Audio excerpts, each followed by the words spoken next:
And welcome to the Comedian's Paradise. This is a podcast where we speak to clowns, comedians, and performers from across the world. And today's guest has a fantastic name, a fantastic stage name. It is so beautiful and rhythmic. Tim Eagle. He's performed in Gaudier like me. He's a Gaudier survivor. He's performed in mime, circus. He's got a wide pool of influences, and he's going to give us a little insight into the world of circus, clown, and mime. Welcome the brilliant, fantastic, and the most brilliant stage name, Tim Eagle. Hello there. Hello there. Clearly, Marvin doesn't know who I am, and that's fine by me. I mean, we'll just leave it there. But for all those who might have come across me over the years, most of what you just said isn't true.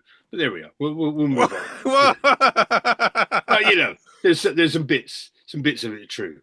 But yeah, thanks for having me, Marvin. It's nice to be given the chance to come and talk. Where shall I begin? Do you want to know a bit more of actually where I've come from? So, for anyone that doesn't know about you and wants to find out about you, tell us a bit about like your performers' influence and like how you got to where you are today. Sure thing. Yeah. Well, I'm starting my 35th year now as an entertainer, is what I am. I'm what you might call a variety entertainer, but really I'm a commercial entertainer. I deliver a product. I've my driving force when I was growing up was to be a performer. I had the great joy of going and training in theatre at a place called Bretton Hall from between 83 and 86. And I came out of there with a theatre arts degree. Bretton was a fantastic, one of the best theatre training that you could have in the world at that time.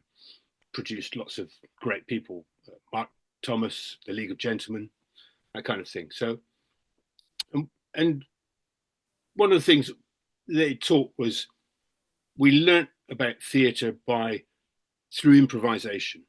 It was run by a guy called John Hodgson, who was one of the world's leading kind of exponents of the art of improvisation. And like on my second day there, I found myself in a 3-hour-long improvisation where my tutors had become my jailers, and we'd recreated the world of this mental institute in Paris where the Marissat lived. So for 3 hours, I was in this world pretending to be this crazy person. So that degree left me with this facility for being able to start improvising in any kind of character I wanted. And I came out of there wanting to create my own work, which is kind of a lot of people from there have gone on to create their own work. And so that was my drive, to create my own work. And I thought, well, I'm going to write some great plays or something like this. And I wrote a one-man show and tried that. But after a couple of years of trying that, I just wasn't making any money. So I was looking for a way to make my living out of performing. That was kind of my driving thing. And I ended up on the street, and I went out to Amsterdam, and I saw there for the first time this form of clown that you might call the following show, the kind of performers that would imitate and play with the people coming by. There was a fantastic performer out there called Doro Tomat, and he would really transfix this whole area. There's a wonderful space called Waterlooplein in Amsterdam, where the trams come through. There's terraces full of people, and he would play with everybody. He'd get hold of the tram and he'd pull the tram, and the tram driver would play with him, and he'd pull the tram, and he'd stop the police car and he'd give the police car a ticket or take the policeman out of the police car and jump in the police car and drive off.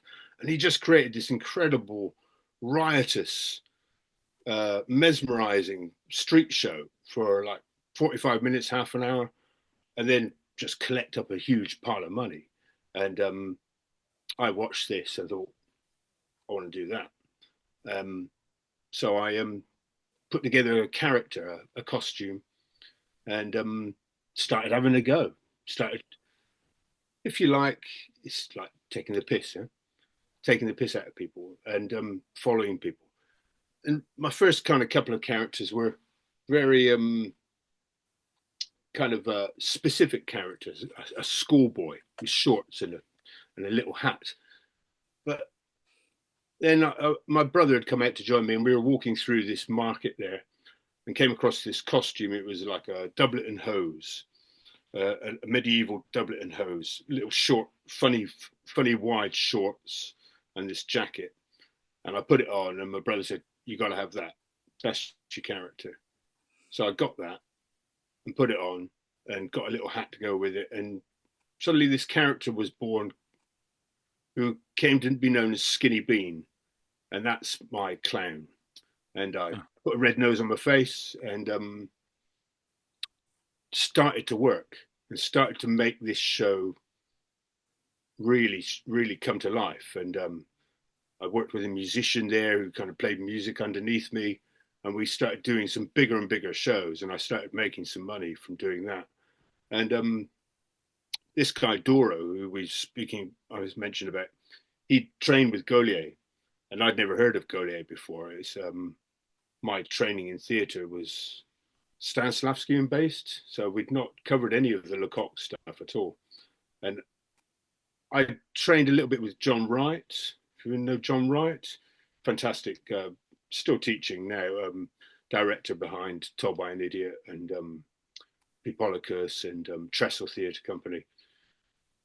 And he'd introduced me. I'd done a course with him in physical comedy, and I'd started to learn a little bit about this Lecoq idea of a kind of purely physical approach rather than a mental approach.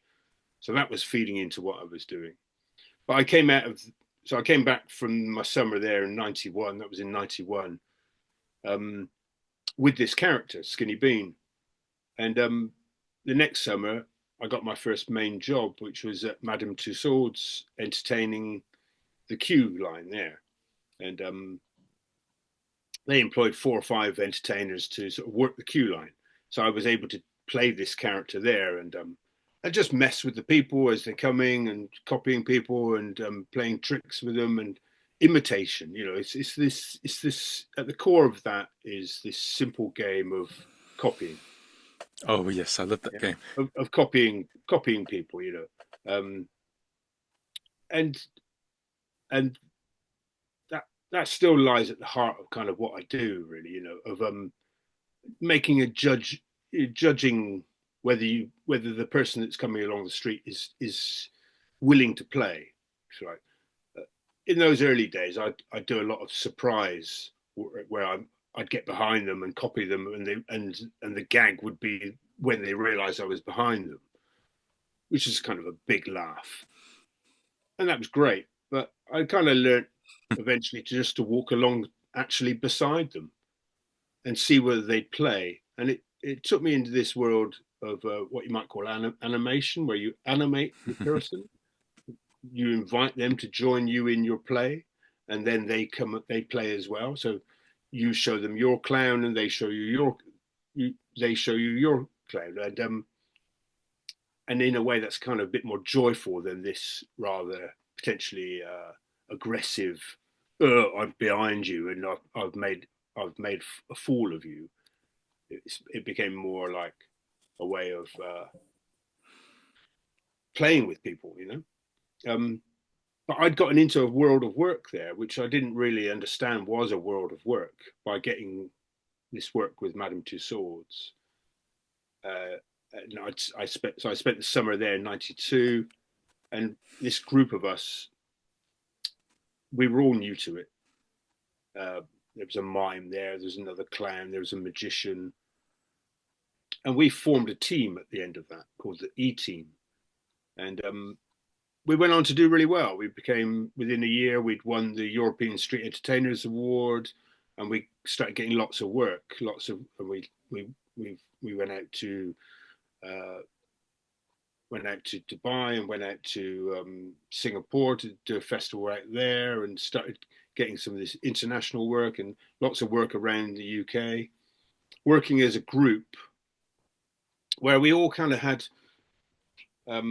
like we were all trained. We'd all come out of drama schools and things like this, and so we kind of had an understanding of commedia dell'arte and the ideas of status, and so we kind of worked on, right. He's the boss. Then you got you two, and then you two, and without knowing kind of what we were doing necessarily, which is always the best way with clown, we became this clown troupe. Um, and so I didn't go back to the streets because I'd found my way into a world of work where I was Hmm. making a living. Um, and that led to us. We got into Chesington World of Adventures, and we went and we were entertainers there at Chesington World of Adventures, doing this queue entertaining, this atmosphere work, walking around, um, and we had great complicity with each other, and we kind of knew where we were going, and it evolved into this thing that we called e-teamery, which is a kind of a way of interacting with people, a clown way of interacting with people, whereby you've got suddenly five five of these idiots come and accost you and play with you and see whether you're going to play with us, and people loved it. People loved watching that, and that's led into this commercial world of entertaining, and I've gone on from there to do Legoland and Butlins and um, the London Eye and all these kind of those big commercial places that they don't kind of employ many people in this way anymore. But back in the day, this is like through the through the late '90s and early 2000s. Um, I was doing these seasons at these places.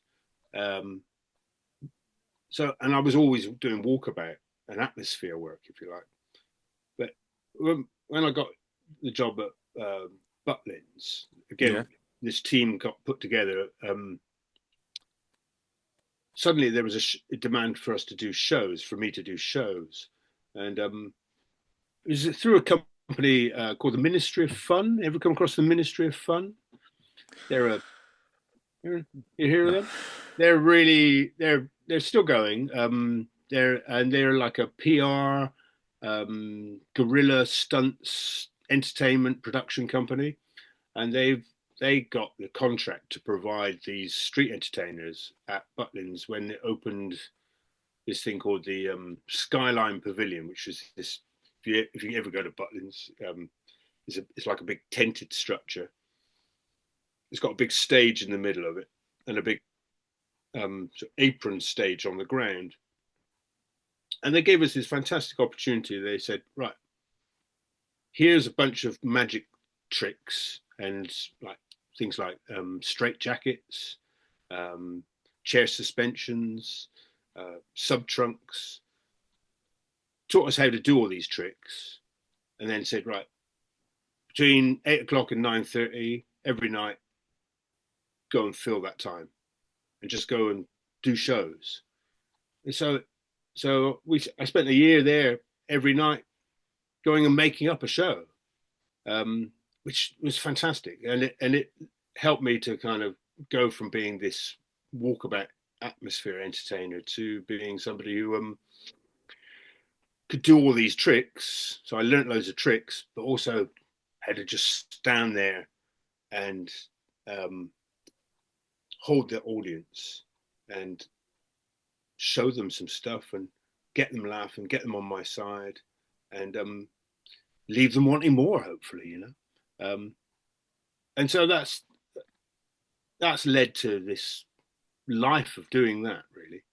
And in the end, I spent about 13 years doing seasons at Butlins, um, entertaining as this character Skinny Bean, who I've kind of just about put to bed now. And over the last 10 years, I've been taken that into schools, and I've taken it into schools where I teach circus skills, and I do my clown show, and I've got this show that I developed at Butlins, which is my kind of like half hour, 45-minute long show, which is for sale if you want it, sort of thing, and it's a family entertainment show, um, and it's full of tricks and slapstick comedy and physical comedy and and a few skills, if you like, bits of magic, bits of juggling and that kind of thing,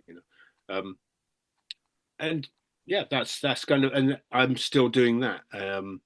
Over the last few years, what I've just finished is I've become a Father Christmas, which is Oh, which is a huge world of work. There's thousands of Father Christmases around the country, and I've just had the pleasure of doing 30 days at a local steam vintage kind of heritage steam railway, but it's still clowning. It's all about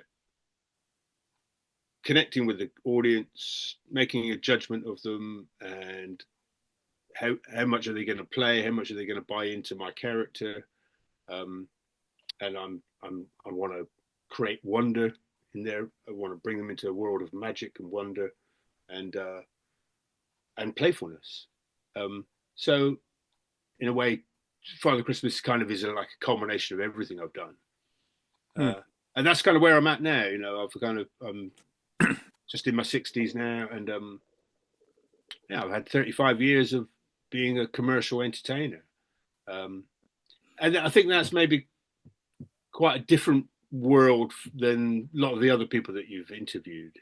In a way, looking at it, Most of the people that I have interviewed have been stand-ups and yeah, sort of in the comedy world, but there is a big section that I've had where I've interviewed Marko Stojanovic, the mime artist.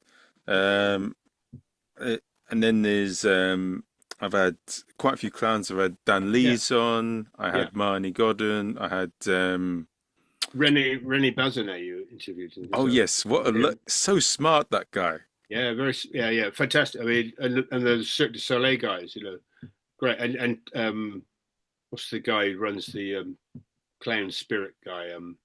Oh, yes, I can't believe he was great. I loved how Yeah. he broke down what Vigo vended, but Oh yeah, yeah, Vigo. Yeah, wasn't that great, Vigo Vent? So I found it really interesting. Oh, right. He's a real modern clown doing a real kind of Gaulier inspired sort of a way of working. Wasn't that great, and yet he's gone and won Britain's Got Talent. Good for him. I went on Britain's Got Talent. I didn't win. I got off pretty quickly. It was quite a horrendous experience, but I thought good for him. He's been able to take that form and make it really into a popular form. Really clever. well, that's the thing, isn't it? Especially in a lot of the formats with the London stand-up gigs. A lot of to get in a lot of the big clubs, you have to do gong shows, and Right, is that right? Yeah. Okay. they suit when you're a bit surreal, a bit odd. It's a lot harder because sometimes it takes. I don't. I've seen it from what I've seen. My experience with acts that are a bit Yeah. surreal, a bit absurd, takes a bit more longer for them to build trust and then get the big laughs. And a Right. lot of people that tend to do well in those gong shows are one-liner comics. It's Oh, right. Yeah. But that's kind of material, isn't it? You kind of you've got a bunch of one lines that you can kind of come on and say. Clowning is a bit more. You don't know what you're going to do necessarily. I mean, I'm interested in this old phrase that the variety entertainers used of having bits. This phrase to use the word bits. I'm going to come on and do my bit. I've got a nice bit here. Oh yeah, now I'll go along there and then I'll go and do that bit that I like. And I've been working on that really. Of I've kind of come away from sort of the Gaulier kind of go out there not knowing what you're going to do and be happy in the shit sort of thing. That's all well and good, but I got to a point where like what I teach, I get the chance to teach physical comedy, and I had an option of, do you want to teach clown or do you want to teach something else? And I said, oh no, I want to offer something different to teaching clown. There's lots of clown teachers out there. So I started to develop this class on physical comedy, which consists of teaching these bits that a lot of entertainers have. Like I am, the old, I think it was Chaplin probably knows it best, where you've got a hat and you try to put a hat on your head and it pings straight off, or and just how to do that, what's the technique behind it, or the hat falls on the floor and you got to pick it up and it jumps ahead of you. How do you do that? And I've got a class which I teach at the comedy school up in Camden when I get a chance, when people book it, and we spend the day looking at these old gags, these old bits. How do you walk into a wall? How do you fall over? Some slapstick stuff, if you like, because I became interested in. Well, I was looking myself for where can I learn this stuff? I mean, I've picked up bits and practice bits, but is do I really have the right technique? And I found that nobody was teaching this, and I've kind of found a few people that are now teaching it. And this is the old stuff. This is the old vaudeville musical bits, gags that have been going on for ages, and like getting stuck in a coat or trying to fold your arms and you can't. I'm sure there's a way to. I've seen people fold their arms, but I can't do it now anymore. It's like, or I put my hand here, I put my elbow on my knee, and it slips off, and it slips off here, and things.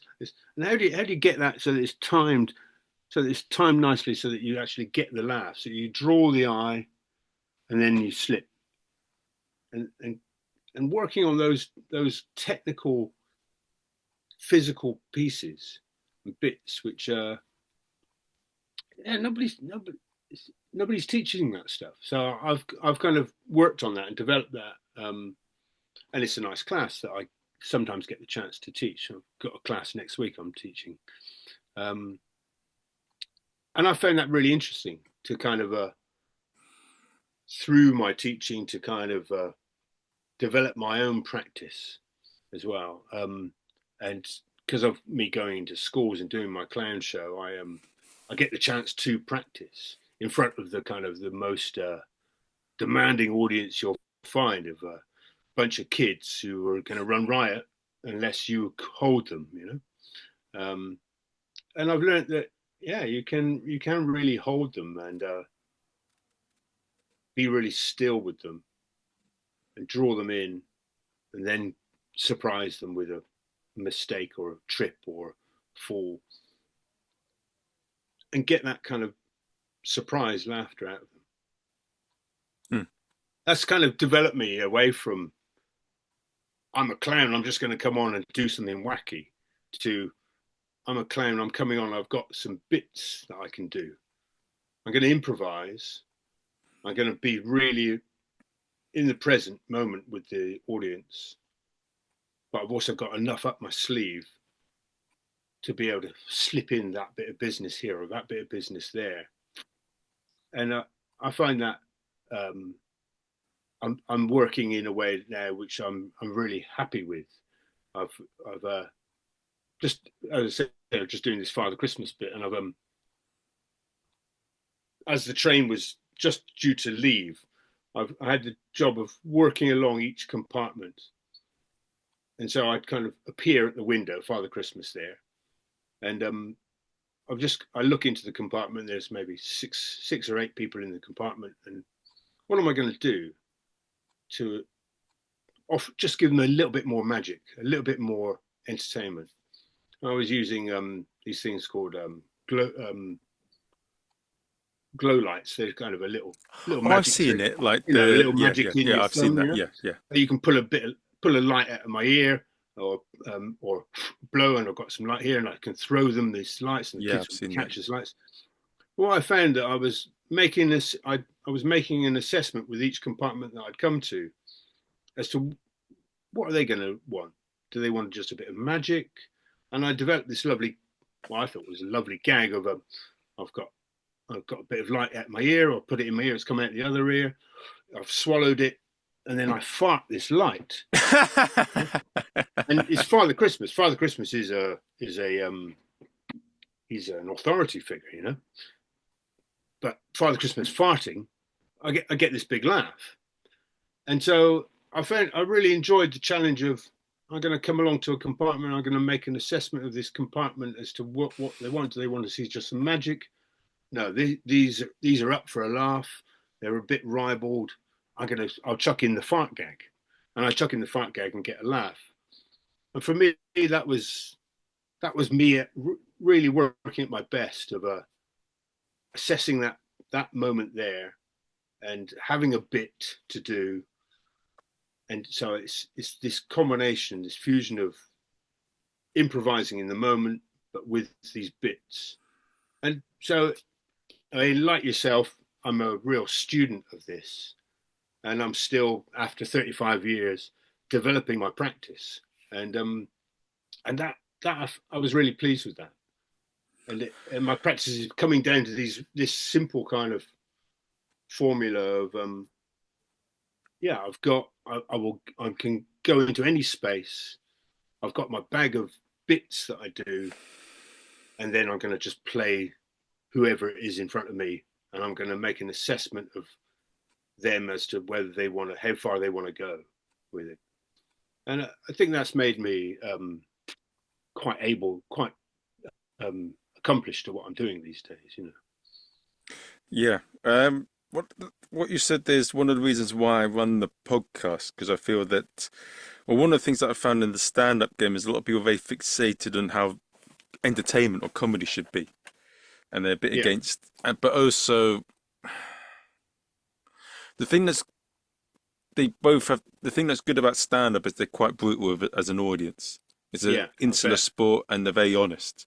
The Yeah, problem yeah, that I found with Goliath Clowns and that clique as a whole, so there's a lot of they put on shows, but the only people that are watching them are other clowns. yeah. And there's something. What's the name of that clown? It was with Tiffany Riley, and I should know his name because he used to run the school called Ringling Bros. Dick All right. Monday.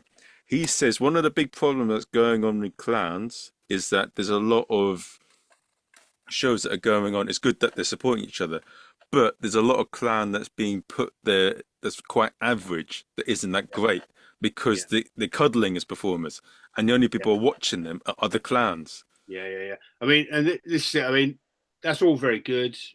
There's this whole world of therapeutic clowning and caring clowning now. The teachers create this safe space for them, and you kind of explore being an idiot, and maybe that helps you therapeutically. That's all well and good, but for me, it's my trade, and it's only my trade because I've got a job to do. I've been employed by somebody to go and entertain these people, so I've got to make them laugh. And yeah, you say stand up world is tough. Try Butlins on a Saturday night. You know, well, no, I mean they tear you apart. Chesington was a real roughhouse sort of place. You got to have something to do. You got to kind of do something which they want to watch. Um, Otherwise, and it's that street thing of like you'll only hold your audience. Street is one of the most authentic places to work. You're only going to hold your audience if you're doing something that they want to watch. Otherwise, they're going to fuck off. And that's that. So, what have you got? And that's I mean that's going to be the same in stand up. It's like you can die on your ass out there. And you'll hear the tumbleweeds. Not that I've ever done it, but because it's always scared me. I don't know how you come up with material for that kind of world, but I I have to entertain, otherwise I don't get the job again. I think this is something that I've had recently and that I've come into it. Um, so and I need to be very clear in what I say here, but I feel that people worry, try and make themselves prepare that they're too ready for things. And I found this is something that I've learned from something that comes recently. There's an actor I interviewed called Dave Bibby, and he says that whenever he's doing a show, he sets himself deadlines because it forces him to do things, or he books a gig, so then it forces you to prepare. And I Yeah, think having pressure of putting yourself in a situation where you have yeah, to perform and put the pressure on you where you could bomb or fail is absolutely necessary. And you got to take yeah, risks or try something different. absolutely, yeah, yeah, yeah, absolutely, yeah, yeah, yeah. I am. There's part of me which is like a juggler. Yeah, I work alongside a lot of jugglers, in my world. But jugglers have got something that they can do, and they're going to go out and they're going to juggle, and people will go, "Oh, wow, that's juggling." Give you a round of applause. I'm not good enough to do that, so I've always had to have something else that I can do. It's often taking the piss out of the juggler might be my thing to do. But yeah, I think going out and trying to be funny is a ballsy thing to do. You've got to have some courage to do that. There is a bit of a limit with a lot of stand-ups. I think the top stand-ups are great because they're great performers, but a lot of mediocre stand-ups, I would say they're not good performers because they just depend on the written material. And the Yeah, amount of stuff you can get away with when the jokes are really good is yeah. tremendous. And Well, I'm being sure. a Yeah, what do they say? Like a good actor can make bad material look good. yeah, And I yeah, feel that if you want to be a good comic, a really top-notch comic, yeah. you've got to be so much more than just your jokes. Well, yeah. I One of your questions that you sort of prepped me with was what can stand-ups learn from mime and clown? And for me, is the idea of point fix or a Fixed fixed point. point. Yeah, yeah. Fixed point. Fixed point is absolutely key to it. If you're not moving with clarity from one thing to another, then nobody's going to watch you. If you're blurring the edges, if you're all over the place all the time, and so any performer benefits from understanding point fix, and having a kind of a physical control over themselves that makes you much more watchable, makes you much more able to be, you know, enjoyed, really. Because without it, you're just going to be wishy washy. You're going to be all over the place. So yeah, some of that mime technique, I think is really vital for any kind of performer. As an actor as well. Any kind of work. Who would you say are comedians that have good fixed point? Poor. Sorry. Oh, I don't know. It was a I don't really know much stand-ups, but for me, like I was brought up on all the old school guys, and you could watch. There's a bit in of a Keaton that I watch that I show to people when I class, and it's this sequence where Buster Keaton comes to get his hat from a checkout girl, and he puts his money down, and she takes the money, and he takes the hat, and he looks at her, and she looks at him, and it's just this one bit, one bit, one bit, one bit, and it's the clarity in it is fantastic. So you follow the narrative really well, but it's also hilarious because you're right in there. So I mean, somebody like Keaton, amazing with that kind of thing. But all of those guys, I grew up watching Norman Wisdom, amazing physical performer like that. I mean, my big hero is Tommy Cooper and Spike Milligan. Those people are just masters of. There's a there's a Milligan bit that I like is where he goes, "What do we do now? What do we do now? What do we do now? What do we do now?" But that's fixed point, fixed point, fixed point, fixed point. What's interesting to me is that Milligan wouldn't know what fixed point was. He didn't know that. the technique of the analysis of the technique comes after. It's these days, you can go and train in Lecoq and Gaulier or something like this, and they can tell you what the techniques are. John Wright's a great one for technique. Have you ever come across John Wright? Do you know John Wright?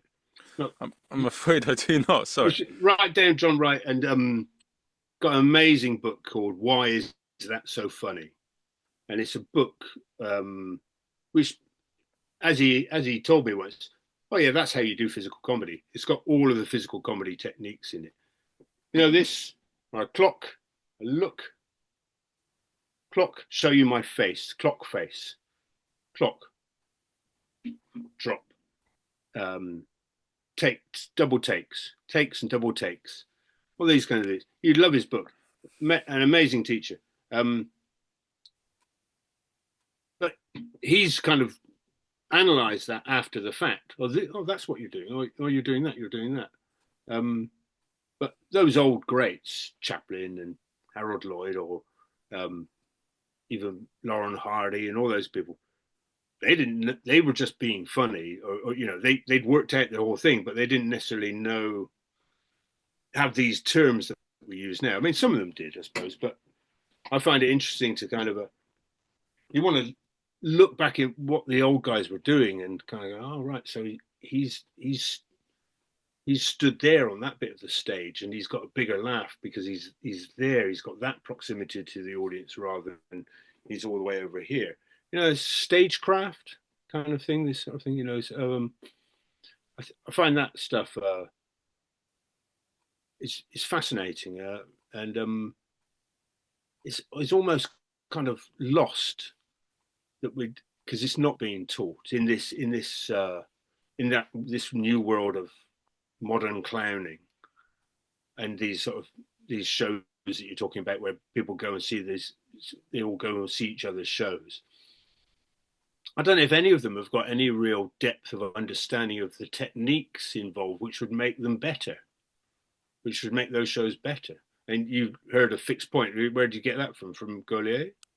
I started from Gaulier, but then I went into so the mistake I made, and I did a theatre course in Italy last year, Yeah. where they went more into it and how it's important. But the problem was, and the biggest mistake I did was I should have put myself in situations, be willing. I think one of the things that's a big problem in stand-up is a lot of them are chasing the same routes to try and make it, rather than taking risks and going through the risk of looking stupid and daft. Because if you keep going the same route as everyone else, then what do you think is going to happen for you? You're not going to magically be just as successful or more successful. You've got to take risks. Yeah. And the point I'm getting at is the one thing I wish I'd done is I put myself in situations where I would have to be more physical in terms of the comedy before I did the course, because then when I go into the course, I'm more practical rather than going to the course and thinking, right, I'll learn all this before I do all that. And that's what I wish I'd done, because then I'd be more attentive to the course. But right, yeah, because there's for me, it's the body. You've got to kind of have some physical dexterity, some ability with your body to be able to move in these ways, so that you can. You don't not necessarily about being fit or strong or anything like that, but just sort of an awareness of yourself in space, so that you can take on character like this. I mean, I haven't spoken about it yet, but I've talking about looking for training in physical comedy. Eventually, just as we locked down, I went out to Zagreb, to the Zagreb Clown Festival. oh yes, I've heard of that. I heard that's brilliant. Yeah, it's really coming along. There's a fantastic company at the heart of it, Trico Circus Theatre. This bunch of people there, and they're really tuned into what's going on in the world of clown, and they get some great teachers out there. And they brought a guy over called John Towson, who is in his 70s now. Wrote this kind of seminal book, Clowns, back in the 70s.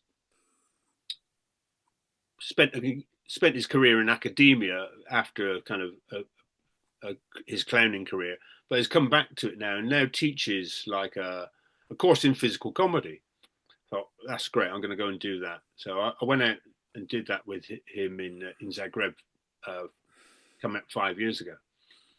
And he was teaching this. He was teaching the hat tricks, the slips, the tripping up, and some lovely stuff with coats, getting stuck in a coat, or swapping coats, or stealing a coat off of somebody and putting this really old school vaudeville bits and pieces, which is wonderful. And then last year I went out and trained with Bill Irwin. You ever hear of Bill Irwin? I've heard of the name. I've definitely Bill heard of the name. Irwin's one of the great modern American clowns. He's also a very, very successful actor. You might see him on American television programs, But he's well worth seeing.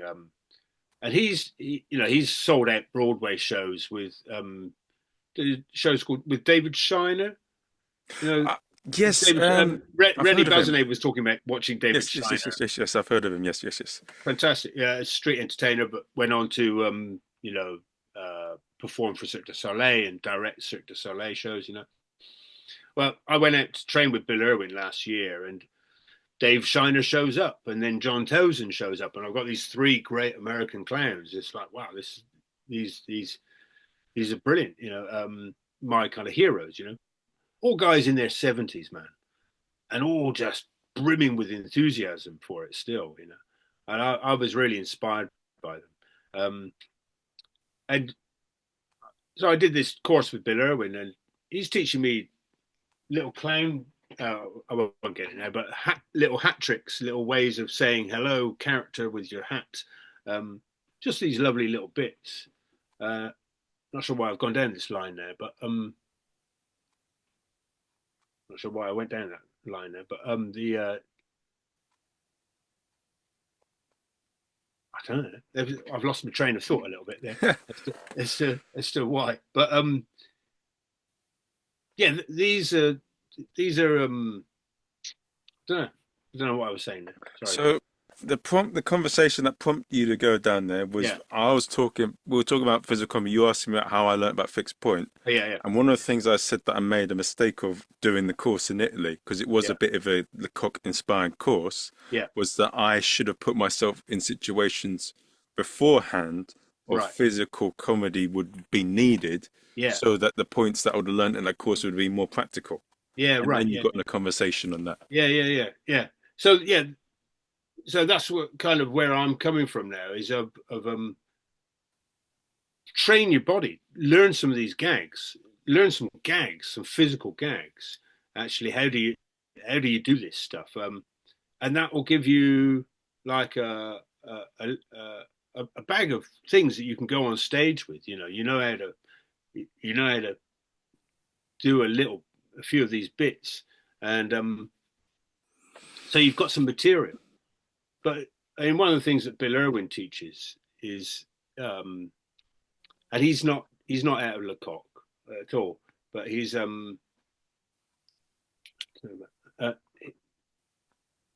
talks about the what do you call your centers. If I sit like this, so I've got my chest out. And what kind of character is this? And I push back. What kind of character is that? Yeah. And so he does loads of work on this of where's your weight? Like push your hips to one side, and that'll give you a type, a kind of character type. Or what does that character say? Or if this character his knees are at the front, or his nose is at the front. It's called your centers. Yeah, centers. But he works with that and it was lovely of just how to develop a physical characterization using your body, and it's not about being fixed in that characterization, but you how you react. There's a lovely technique John Wright talks about of the comic stop, and he plays this game called the electric shock game, where everything you touch, you get this shock like this, because and if you watch cartoons or like what was I watching last night? There was some um, how you react, that kind of the scale of your reaction, the scale of your physical reaction can be your way of this comic stop, this kind of you're communicating with the audience in a way which is this big funny reaction, you know. And you talk about kind of going out there and being silly. Well, yeah, but silly without any technique, it can be a bit wishy-washy, a bit messy. But you put in some fixed points and some comic stops and some clocks to the audience and some takes and some double takes, and suddenly your work becomes enriched with this core technique. Yeah. Um, and I think that's a lot of that gets a bit forgotten about, poo-pooed, dismissed in this world of modern clowning, whereby it's all about being free and finding your flow and kind of being willing to show yourself to be this idiot. Yeah, that's all very good, but without the core of these techniques, it's it's difficult to watch. And the thing is, what could be a 10, 20-second gag could be expanded with what you said there to maybe a 2 or 3 minute gag. Well, yeah, maybe so. Yeah, I mean, one of the things Bill Irwin taught us was here's a few tricks, come up with a minute, and then his teaching technique was okay, do that in 30 seconds. Now do that in 15 seconds.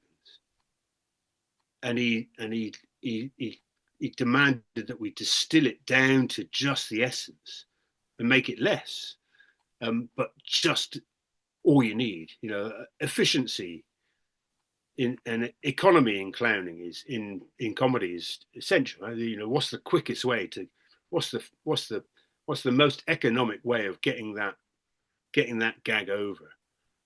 I do a bit where I lose my hands. I like, where's my hand gone? Where's my hand gone? Like this, and I'm looking for it, and it's in there. I put it in my pocket. It's not really, it doesn't work very well on radio, that, but I've learned how to kind of do that in as economic a way possible, because it's a bit like with magic, you know, with the core technique in magic is misdirection, making the audience watch the moving object. So I'm doing this over here, whereas this hand's doing something else. You don't know what this hand's doing. And I think there's a lot of it is the same in mime and in physical comedy, whereby you're drawing the eye of the audience to look where you want them to look. So they follow that narrative very, very clearly. But Yeah. I mean, I can get really into this sort of talking about technique and this stuff. One of the things I find when I'm teaching it sits on top of people. They go, oh right, I've got to do that with my hat, and they become very wooden and unfluid. And that's the same with learning any technique. First of all, you can be a bit mechanical about it, and it can take a long time for it to sink into your body. So you do it without thinking about it. You know, you've got to be conscious of it first of all, but then it sinks in. And I think there's the reason it's not taught a lot of the time is because it's sort of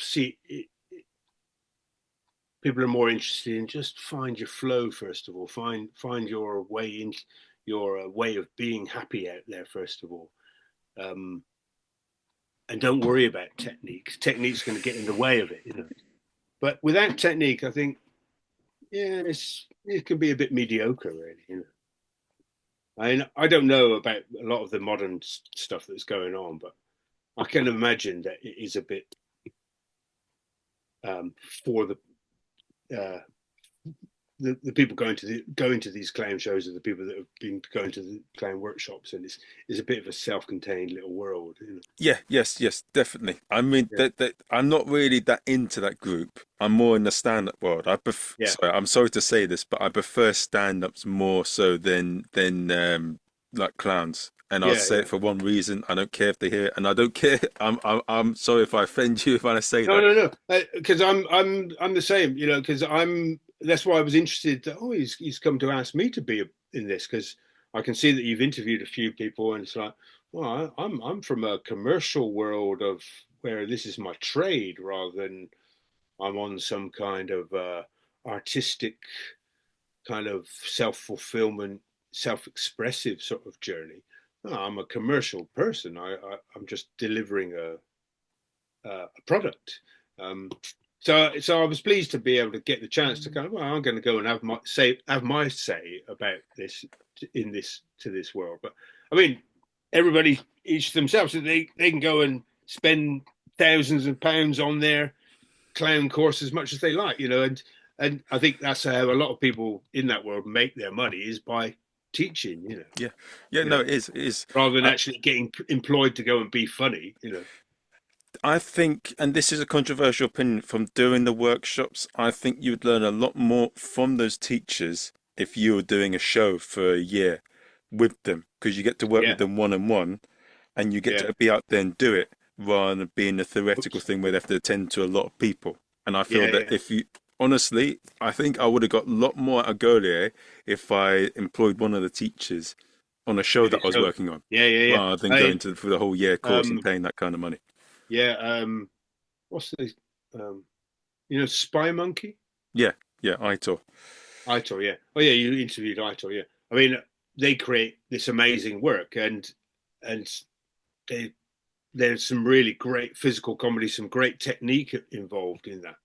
I went and trained with one of the guys from Spy Monkey, but it was just because it was advertised as a physical comedy workshop, but it wasn't really. It was just a kind of Goliath light, Goliath derivative sort of workshop where we played a few Goliath games and we sort of explored the idea of play and finding the game, which is all very good. But I wanted some technique. I wanted to learn how to fall up those steps. But nobody was teaching that, you know. And this was the director who's like a renowned physical comedy director, but his workshop was just a kind of Goliath light sort of thing, and it's like I was a bit disappointed in that. I'm because I know that if I could get him one to one, he could teach me how to fall up those steps or walk into that wall or bang my head on that thing, you know. Yeah. But yeah, it's not you're not going to find it in these workshops very much, you know. There's a question I put on you, and this is something. Have you seen the film The Departed? The magic, no, No, it's with Jack Nicholson. It's with yeah, Leonardo yeah, DiCaprio. yeah, I know. There's a there's opening sequence, and I'm not going to say what he said in the first bit because it was a little bit racist, but Okay. he says, "No one gives it to you. You've got to take it." And I feel that a lot of comedians are quite lazy. They don't. The reason a lot of comedians get into comedy is that we just want to perform. We don't want to be working in the hard efforts of like working IT or any of these other things. Because realistically, you're writing jokes. You get on stage for 20 minutes.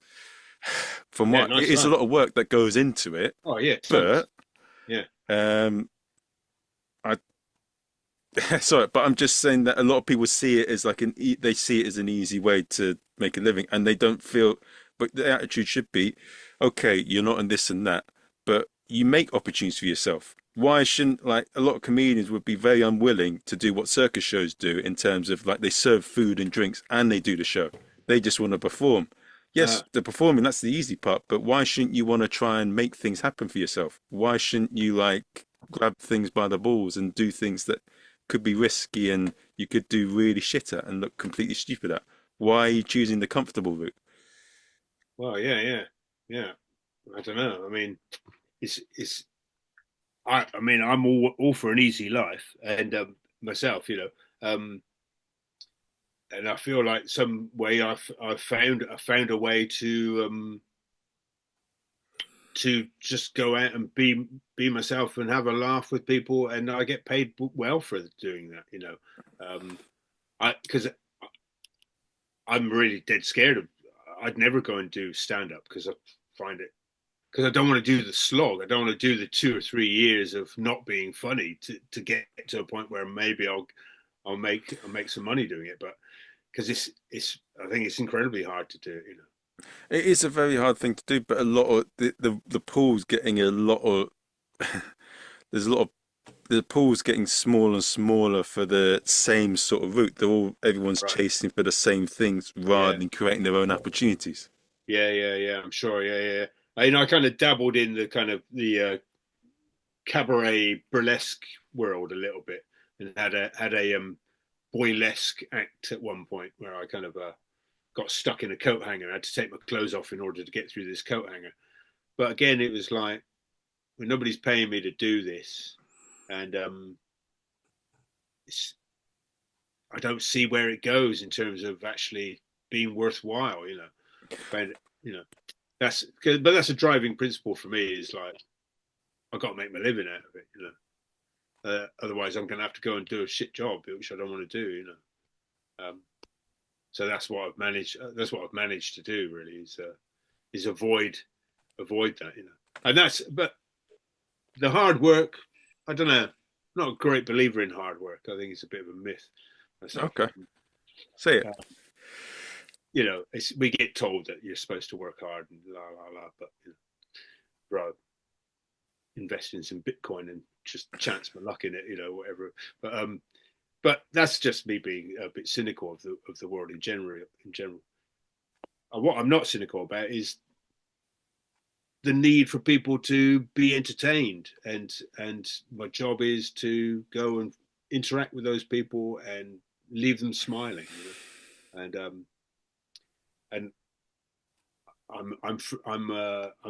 what's the word? I'm for sale. I'm available for that.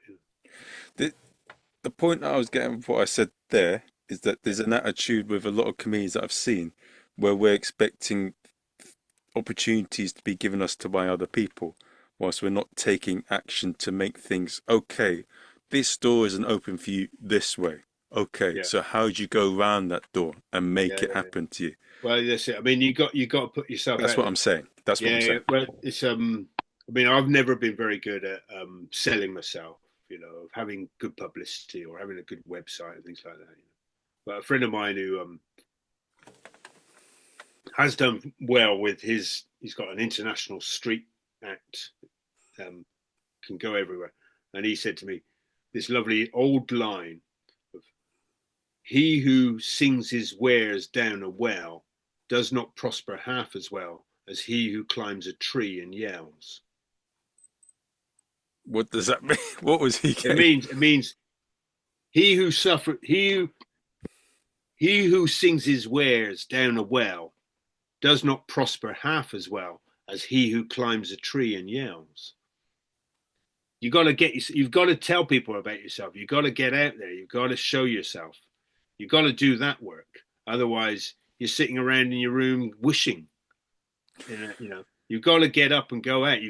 As a stand-up, you've gone out there and you've gone and you've sat and done your act, and then stayed there and watched the rest of the acts and got involved and gone to a different club each night and things like this. It's a lot of work, man. That's the effort. That's the work. It is, yeah. From what I said. So, what did you think from what I said? That the point I'm getting at, as I just think that a lot of from people that I've come across with also in the clown Goliath community and the stand-up community, there's a lot of people that are not being proactive. They follow what other people have done. Like I said to people, like I didn't want to go to the Edinburgh Fringe last year because there wasn't really a compelling reason for me to go. I haven't got a show up there. I've not prepared anything, and it's going to cost loads of money, and I've wasted tons of money. And I said it to the other guy. He said, "Oh, I'm in the same position, but I'm going up there." And it's a bit like, yeah, what's the point that you got with like what? There's a reason for doing it. And then there's a lot of people trying to get into the same clubs and hoping that Top Secret or the Comedy Store or Vauxhall, you beat the Gong Show, they're going to give you a validation that you're a good comic. But if you look at someone like Jerry Sadowitz, he is very brutal with his comedy, but he's a bit of a cult following. He's more successful than a lot of comedians will ever be, even though he's very brutal. He's found his own path. And the thing that annoys me... But he's also one of the best close-up magicians in the world. And he's got an incredible skill, that he's really honed and worked so hard at. and that's what built his reputation in the first place. And then he starts doing this incredible skill, but being also this provocative, funny person, you know. But he wouldn't have got in the door without being able to do those tricks in the first place. But he hasn't followed the traditional route of wanting other people to. He may not be on TV or like live at the Yeah, yeah. Apollo kind of comic, but he's No. a dead sight more successful than most performers out Oh there yeah. because he's gone and made his own path.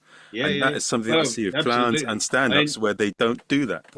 if I was younger, you know, and still kind of champing at the bit, you know, I'd be making my own stuff, man. I mean, you know, Yeah, that's what I'm saying. we're here now. We've got, you know, we've got all this amazing technology. You know, go and film yourself. Go and build up your YouTube channel with funny bits and things like this. Break into it some way you can. Or write, you know, write, you know. Um, you got to write some funny stuff, you know, and get it out there, you know. That's what you want to do, you know. That's not my bag, but you know, good luck. Good luck to you, to anybody who wants to try that. Try, you know, it's of course, you know, but have some technique. Get some technique in you. What what if you're looking at like a entertainer now that's looking to get an entertainment world with things being as they are, what would be your advice in them making their own path? Well, I think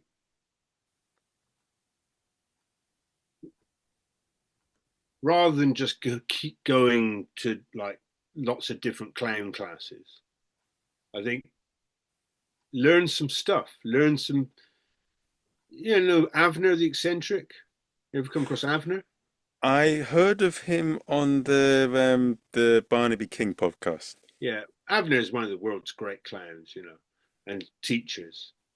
Um, I did a little bit of training with him, and at one point he got a Rizzler, you know, a cigarette paper, and he put it on his finger and he span it around. Look at that. That's like, right, everybody try and learn this thing. And I was like, what are we doing this for? What are we doing this for? And what he was doing, he was giving us a bit of business. And so my advice would be go and learn some bits to do, go and learn some tricks. Because if you want to entertain people, what are you going to do? You know, whether that's learning some gags or learning to do some mime or learning to um, do some physical comedy, go and learn some actual bits of bits of business that you can go and entertain people with, you know. And then you've got something. Then you can turn up with your bag of stuff and open it up and right, okay, I'll try this, I'll try that, I'll try this, I'll try this. You know, like Baby Reindeer guy. Oh, amazing! Loved that show. Amazing, amazing show. But I found it quite interesting to see him walking into, you know, in the show. He's got his bag of props, you know, and he walks into the pub and he's trying all these different props, and it really reminded me of when I was starting out, and I'd have loads of all this plastic junk, and you know, you just got to go and put yourself out in front of an audience and try things, you know. And for me, the most accessible audience was on the street, you know. Unfortunately, we don't live in a country which embraces street theatre particularly well, you know.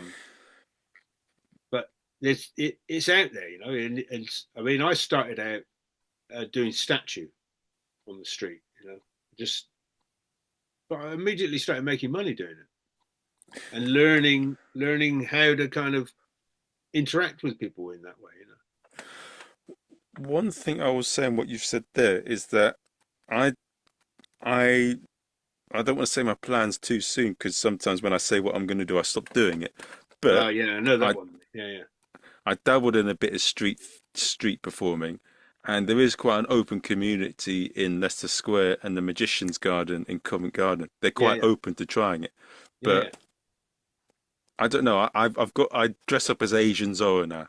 That's my main As what? Asian Zora. Hilarious. Yeah, I don't I know put, quite what that is. Yeah. but Zora. What's Zora? Zora, you know Zora, the Mask of Zora. Oh yeah, yeah. Asian Zora. Yeah, okay, yeah, yeah, yeah. As an Asian Zora, right? Okay, yeah, So I was, yeah, I don't know. I just think it would be funny to try doing street magic as him. yeah. Absolutely, yeah. You know, it's there. You know, it's I remember being in Covent Garden, and I was doing a statue, and I was just on the outskirts of it, and this guy he came and he put £5 in my pot in my hat, and I stopped and said, "Oh, thanks very much." He said, "Mate, I've been having a shit day, and you've just taken me out of myself and put a smile on my face. So I just wanted to be generous and thank you for it." You know. So even if you don't know very much about what you're doing or how to do it, you know, take the risk because you might just make somebody's life day a bit better. You know, which is kind of what we're here for. If you got the desire in your heart to kind of make people happier by larking about, by being an idiot or being trying to make them laugh, you know, you that's what we're doing. We're trying to make people's lives better. You know, we're trying to make the world a happier place. Yeah? Yeah, we need it. Yeah, well, absolutely, man. Absolutely, we need it. Yeah, yeah, yeah. For anyone that's listening up right now, do you have anything that you'd like to plug? And how do they find out about you? Like, what is your address? Well, you can find me at skinnyentertainment.co.uk, but also check out the comedy school. Um, I'm in liaison with them at the moment. I haven't got a date booked for my next physical comedy workshop, but that's the comedy school. Have you done some workshops there yourself or um, been along? I mean, it's a great place. Keith, who runs the place, is like wonderful human being. So go if you're interested in comedy, go and do one of the courses there, and go and do the mime course there with my mate Richard, or go and do the clown course. Um, and come and do my physical comedy course, which is great. The comedy school.co.uk. Wonderful place. Okay. Guys, I hope you've enjoyed this episode. This episode will be coming out in 3 weeks. And I'll see you guys soon. I'm going to interview a comic and director from Atlanta tomorrow. But yeah, take care, guys. I'll see you soon.